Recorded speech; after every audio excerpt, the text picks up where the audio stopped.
Salut salut, bienvenue pour un nouvel update lecture et je vous avoue que je suis particulièrement contente de enfin tourner cette update lecture. Il sort assez tard sur ce début de l'année. La phrase est bizarre mais vous avez compris. En fait je galère vraiment à lire là au mois de janvier, c'est une catastrophe. Mais j'ai enfin réussi à avoir 4 livres à vous présenter en update. C'est merveilleux, c'est fantastique. En plus, le premier dont je vais vous parler, je l'ai lu au mois de décembre. C'est le dernier livre que j'ai lu en 2022. Vous savez lequel c'est si vous avez vu mes dernières vidéos et mes derniers vlogs. On y va tout de suite. C'est parti. Donc, Harry Potter et les reliques de la mort de J.K. Rowling. Je suis vraiment contente d'avoir réussi à lire entièrement la saga en 2022, en plus de tous les autres livres que j'ai lus. J'en ai parlé dans le bilan et tout. Vraiment, je suis hyper contente d'avoir réussi à la terminer. J'ai terminé ce livre le 31 décembre au matin. Genre vers 2h du matin. Oui, c'était avant d'aller me coucher, mais c'était quand même le matin. Bref, vous avez compris. Je vais pas vous faire l'affront de résumer ce tome-là. Je l'ai dit et je vais le faire. Je vais faire une vidéo dédiée à la saga sur ma relecture, revenir sur chaque tome, les adaptations et tout.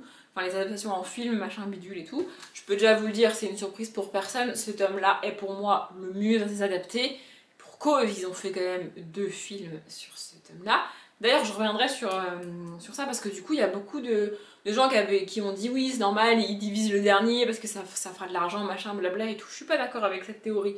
Bref, j'y reviendrai dans la vidéo sur Harry Potter. Je l'ai pas encore tourné, je sais pas trop quand je vais la tourner parce qu'en fait, je voudrais regarder les films, re-regarder les 8 films du coup avant de la tourner. Et j'ai pas très envie de regarder les films pour l'instant. C'est bizarre, mais je vais essayer de me mettre d'accord avec moi-même pour faire la vidéo dans pas trop longtemps. Mais vraiment, j'ai adoré relire ce livre-là. Il me semble que c'est un de ceux que j'ai relu le plus rapidement. Avec le premier et le 2, je les ai relus hyper rapidement. Et en fait, les 2 premiers et les 2 derniers, je les ai relus hyper rapidement. Les 3 du milieu, j'y reviendrai encore une fois dans le bilan. Enfin bon, bref. Mais vraiment, ce tome-là, je trouve qu'il clôture vraiment bien la saga. Il est vraiment bien écrit, il est vraiment bien construit. Il répond à toutes les questions que t'as. Et il conclut vraiment tout bien. Et en fait, t'as aucun doute à la fin du tome que c'est le dernier et qu'il n'y aura pas de suite et qu'il n'y aura rien derrière.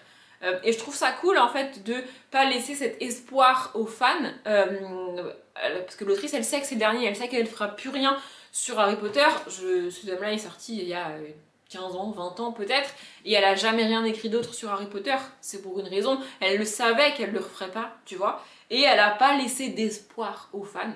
Alors peut-être que les plus hardcore espéraient quand même, mais je trouve ça cool de vraiment bien conclure une saga parce que elle aurait pu laisser la porte ouverte, tu vois. Elle aurait pu laisser une petite chance, un petit espoir aux gens qu'un jour elle écrirait une suite parce que elle sait, et tout le monde sait, que si un jour elle écrit une suite, bien évidemment que les fans ils vont aller l'acheter. Et malgré tout ce qui s'est passé récemment là avec ses tweets, ses machins, ses bidules, les fans vont aller acheter si elle fait un jour une suite.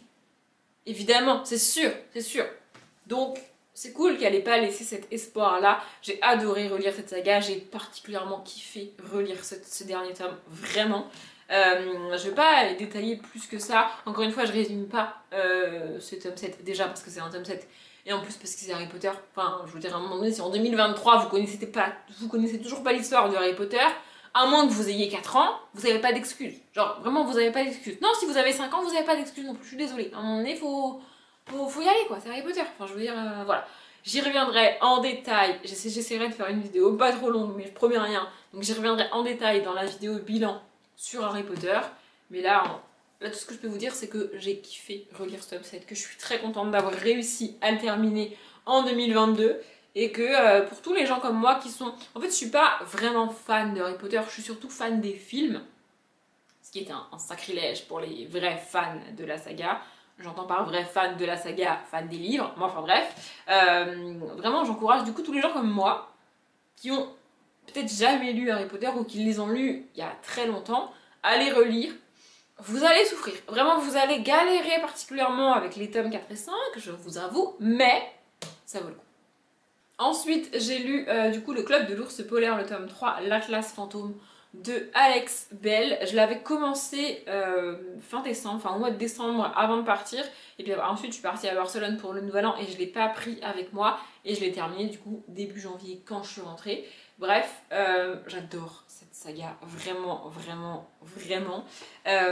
Donc ici on est dans le tome 3 et on retrouve Stella et ses amis avec tous les événements qui se sont passés dans le tome 2 et à la fin du tome 2. Il se trouve que Stella et ses amis sont en procès, ils sont plus ou moins accusés et tout, à tort ou pas à tort, enfin bref, c'est un peu compliqué. Et avec les découvertes qu'on a faites aussi dans le tome 2, Stella est particulièrement pourchassée par la police de ce monde-là, hein, c'est un monde imaginaire je rappelle, et du coup elle doit fuir avec son père et ses amis la suivent en fait dans sa fuite. Et au milieu de tout ce bordel de fuite, de attention, les flics qui sont après eux, ils vont les arrêter et machin et bidule, ils ont une mission à faire en fait, parce que à la fin du tome 2, il y a un des personnages qui a été blessé malheureusement, blessé par la magie, et donc pour sauver ce personnage là, il faut utiliser la magie et il faut aller chercher la magie et le sort nécessaire pour le soigner, le personnage. Et donc c'est ce qu'ils vont faire, voilà. Sauf que pour récupérer ce truc là, il faut traverser un truc qui s'appelle le pont de glace noire, qui est un truc terrifiant. C'est-à-dire que tous les explorateurs qui ont été sur ce pont pour le traverser, voir ce qu'il y avait de l'autre côté et revenir, ne sont jamais revenus. Aucun des explorateurs qui a pris un jour ce pont n'est revenu. Il y a plusieurs expéditions au fil des ans qui ont été mis en place pour aller sur ce pont et personne n'en est jamais revenu et on n'a jamais retrouvé les corps. C'est-à-dire qu'à chaque fois que les gens allaient voir, ils retrouvaient le camp des explorateurs comme s'ils étaient partis chasser ou je sais pas faire quoi, tu vois, et qu'ils étaient jamais revenus. Il n'y a vraiment pas de corps, il n'y a pas de traces d'attaque, il n'y a rien, juste les gens ont pouf, disparu, comme ça, c'est un peu comme le triangle des Bermudes, vous voyez, pouf, disparu. Et donc, les enfants vont aller sur ce pont-là, et nous on les suit là-dedans. Vraiment, j'adore cette saga, j'adore les personnages, j'adore l'ambiance.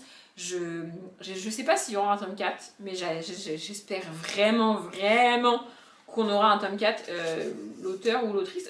Je sais jamais si Alex Bell est une femme ou un homme. Attendez, je vais essayer de chercher. Ah, Alex Bell, l'auteur avec un E, merci bien, donc c'est une femme. J'espère qu'elle écrira encore plein de tomes. Bon, je vous avoue que celui-ci est sorti en 2019 en VO, en grand format en 2020 et en poche en 2021. Donc a priori ça sent pas très bon pour le tome 4. C'est dommage, mais vraiment j'adore cette saga. Moi je suis une adulte et je m'éclate avec cette saga-là. Elle fait partie des sagas que je recommanderais aux enfants de mon entourage dès qu'ils auront l'âge de lire. C'est marqué à partir de... Enfin de lire cette saga-là, je veux dire c'est marqué à partir de 10 ans. Vraiment, je suis en train de faire une petite liste comme ça de livres en fonction des âges pour les enfants qui sont dans mon entourage. Et celle-ci, elle en fait partie, c'est sûr. Genre, vraiment, c'est sûr. Ensuite, j'en ai parlé en vlog, j'ai lu Le pensionnat de Mademoiselle Géraldine, le tome 3, Jupon et Poison, de Gail Carriger. J'en ai parlé aussi dans le bilan de l'année. J'adore Gail Carriger, j'adore le cerveau de Gail Carriger, j'adore l'imagination de Gail Carriger, j'adore les personnages de Gail Carriger, j'adore les univers de Gail Carriger, j'adore l'écriture de Gail Carriger, enfin bref, vous avez compris. J'adore cette personne est absolument géniale. Dans cette saga, on suit Sophronia et sa meilleure amie qui s'appelle Dimity. En fait, Sophronia a intégré le pensionnat de Mademoiselle Géraldine. Je bafouille toujours avec ce titre, je suis désolée. Donc elle a intégré ce pensionnat au début du tome 1. Le pensionnat qui est situé sur un dirigeable. Non mais rien que ça, enfin, franchement, moi j'adorerais aller dans un pensionnat qui est sur un dirigeable. C'est trop cool, vraiment c'est génial. Je sais pas trop en quelle année, en 1800 et quelques a priori, mais... Enfin, bref, voilà. Et donc, dans ce pensionnat, on apprend les bonnes manières. C'est le cours de la directrice, Mademoiselle Géraldine. Mais on leur apprend aussi à devenir espionnes.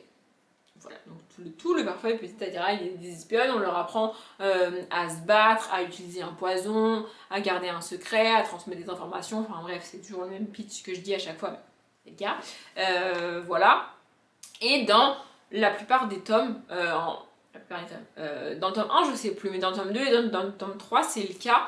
À chaque fois Sophronia et sa meilleure amie descendent de l'école, donc du dirigeable, et elles se rendent à terre quelque part à Londres, puisque ça se passe principalement à Londres, et à chaque fois qu'elles sont à terre c'est le bordel. Et là, ça ne loupe pas. Sophronia et Dimitri sont autorisés à quitter l'école et donc le dirigeable le temps d'une soirée pour se rendre à la fête de fiançailles du frère de Sophronia.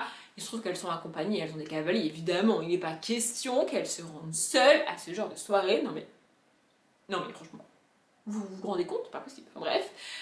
Et donc, comme à chaque fois qu'elles sont à terre, c'est le bordel. Comme à chaque fois qu'elles sont à terre, il y a des attaques qui se passent. Là, il y a toute une histoire avec les loups-garous. Il y a un problème dans une des meutes de loups-garous.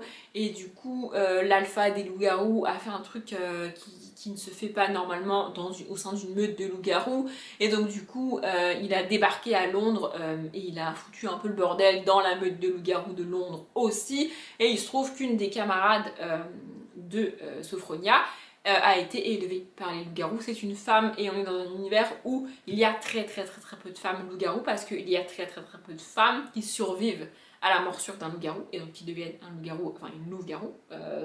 Voilà, mais cette femme, qui n'est pas loup-garou, a été élevée par les loups-garous, elle les considère comme sa famille, elle considère vraiment la meute comme ses oncles, comme son père et tout, enfin bref, voilà. Et du coup, elle se retrouve au milieu de tout ça en mode c'est bordel chez les loups-garous, vraiment. Pour ceux qui ont lu la première saga de l'autrice, c'est fou, je galère toujours à retrouver le nom. Pour ceux qui ont lu Sans âme, une histoire, le truc d'ombrelle là. Oh, putain. À chaque fois, je galère à retrouver le titre de cette saga, ça m'agace. Il n'y a pas écrit là derrière. Voilà, le protectorat de l'ombrelle. Le loup-garou en question qui font un peu le bordel, c'est Lord Maxon. Ça parlera à ceux qui ont lu le protectorat de l'ombrelle parce que Lord Maxon est présent ici. Dans cette saga aussi. Alexia, non. Mais Lord Maxon, oui. Et donc voilà, Sophronia se retrouve un petit peu là-dedans et tout. Vraiment, j'adore l'univers. Et j'ai lu un mini passage de ce livre-là en vlog. Je ne vais pas le refaire ici. Mais j'adore cette saga. Vraiment, j'adore cette saga. Et en fait, il se passe pas énormément de choses. C'est écrit presque comme du contemporain. Pardon, mon ordinateur a bipé. Je ne sais pas si vous avez entendu. Je disais, c'est écrit presque comme du contemporain dans le sens où c'est une narration quand même assez lente. Il se passe pas énormément de choses et quand tu refermes le bouquin, tu te dis en fait il s'est quasiment rien passé, genre vraiment, mais ça se lit tellement bien. En fait j'aime tellement la plume, l'univers, je vais pas vous reciter tout, mais j'aime tout ce que fait Yael Yarriger. Du coup j'adore cette saga. Voilà, je suis un peu triste parce qu'il me reste que le tome 4 à lire et j'aurais fini cette saga. Mais il y a d'autres sagas qu'elle a écrites, donc je me console comme ça. Et enfin, le dernier livre pour aujourd'hui, c'est malheureusement un échec, donc c'est Les 7 étoiles du Nord de Abby Elphinstone. J'en ai parlé dans le vlog du week-end à 1000 puisque je l'ai lu sur le vlog du week-end à 1000. Et en fait, je ne l'ai pas repris après le week-end à 1000 parce que je suis pas emballée en fait, vraiment. On y suit, comment elle s'appelle? Eska et Flint. En fait, au début du livre, Flint va se rend au château de la Reine des Neiges. Il me semble que c'est une reine des glaces, pardon. Donc il se rend au château de la Reine des Glaces pour sauver sa mère. Et il se passe un truc, les gardes arrivent plus tôt qu'il l'avait anticipé. Et du coup, il ne peut pas aller sauver sa mère. Et il trouve Eska qui est là, dans la pièce dans laquelle il rentre. Et donc il sauve Eska et il ramène Eska chez lui. Et vraiment, tout est très flou. Je sais pas comment expliquer, mais c'est très brouillon. J'ai trouvé ça très brouillon, vraiment. Tu connais pas grand chose de l'univers. En gros, on est dans un univers où il y a 3 tribus, et puis les tribus se sont engueulées, et la Reine des Glaces, elle a débarqué. La Reine des Glaces, elle veut récupérer les voix des gens pour devenir immortelle. Mais c'est très flou, vraiment. Et apparemment, si elle récupère la voix d'Eska, elle aura plus besoin de récupérer toutes les autres voix, et elle sera immortelle. Mais on n'en sait pas plus que ce que je viens de vous dire en fait. Vraiment, pourquoi il faut qu'elle récupère les voix, comment elle a débarqué, qui sont ces gens, et voilà. J'ai quand même réussi à lire, et c'est un exploit, 131 pages, mais, parce qu'en fait c'est bien écrit, c'est bien écrit, ça se lit bien, ça se lit vite, c'est fluide, tu vois, c'est agréable, c'est pas désagréable à lire, mais en vrai, au bout de 131 pages, t'as pas d'infos. Genre tu suis Eska qui est dans la forêt parce que bah, du coup elle est toute seule et puis Flint et ses amis là ils sont dans leur arbre dans lequel ils habitent et puis la Reine des Glaces elle se balade au milieu de tout ça là pour essayer de récupérer Eska. Mais en vrai, c'est quoi le but? C'est quoi le monde? C'est quoi l'univers? C'est quoi les bails en fait? Enfin vraiment j'étais là mais ça me suffit pas. Au bout d'un moment j'avais envie de plus. J'ai plein de questions, j'ai pas de réponse, je comprends rien, c'est quoi ce délire de voix? Les personnages eux-mêmes ne comprennent pas le délire de voix. Enfin, genre, vraiment, j'ai pas compris. J'avais l'impression de lire un tome 2. Alors peut-être que c'est un tome 2 et que j'ai pas compris, mais vraiment, j'avais l'impression de lire un tome 2 en mode, j'ai pas le... Il me manque un truc, j'ai pas l'explication du début et je comprends pas. J'ai vraiment la sensation d'avoir lu un début de tome 2 et de pas comprendre... Mais en même temps, comme les personnages eux-mêmes ne comprennent pas, ça peut pas être un tome 2, tu vois, sinon les personnages ils comprendraient. Enfin, je sais pas, vraiment j'ai trouvé ça très brouillon, très bizarre. C'est pas désagréable à lire, c'est pas nul à chier, mais il manque un petit truc pour que ce soit clair en fait, parce que là, c'est comme si c'était flou. C'est comme si je lisais un truc flou, et du coup, bah si c'est flou, moi normalement je me mets mes lunettes pour que ça devienne net, tu vois, et comme ça c'est mieux. Mais là, il n'y a pas de lunettes, ça n'existe pas. Du coup, vraiment, au bout d'un moment, je me suis dit, pourquoi je continue à lire alors que je comprends rien? Et vous me direz, peut-être que mes réponses, elles sont dans les pages que j'ai pas lues. Alors oui, sûrement. Mais j'ai quand même lu 131 pages, et c'est toujours flou. Alors, je veux bien faire un effort, et il y a des livres avec lesquels je fais beaucoup moins d'efforts que ça. Il y a des livres, au bout de 50 pages, c'est flou, ça me gonfle, j'arrête. Là, quand même, je fais un petit effort. Enfin, j'estime que, tu vois, au bout de 131 pages, j'ai atteint quasiment la moitié du bouquin. Je dois avoir dépassé le tiers du bouquin. Et bah, il me manque des trucs, quoi. Le truc fait 324 pages. Donc ouais, c'est ça, hein, je suis quasiment à la moitié du bouquin. Et j'ai pas... En fait, d'un côté, j'ai pas tout compris. Enfin, j'avais compris tout ce que j'ai lu, mais il me manque des trucs, donc ça va pas. Et de l'autre côté, j'ai pas vraiment envie d'encore avaler des pages pendant lesquelles je comprends rien pour avoir la réponse. Je sais pas si vous voyez ce que je veux dire, du coup, bref, du coup j'ai arrêté quoi. J'essaye de faire des updates pas très longs. Bon là, je crois que je me suis un petit peu emballée, du coup il est un peu plus long que les autres, il est un peu plus long que prévu. Mais c'est pas non plus la fin du monde. J'espère qu'il vous a plu. Comme d'habitude, je vous souhaite une bonne journée, un bon après-midi, un bon appétit ou une bonne nuit. Et je vous dis à bientôt.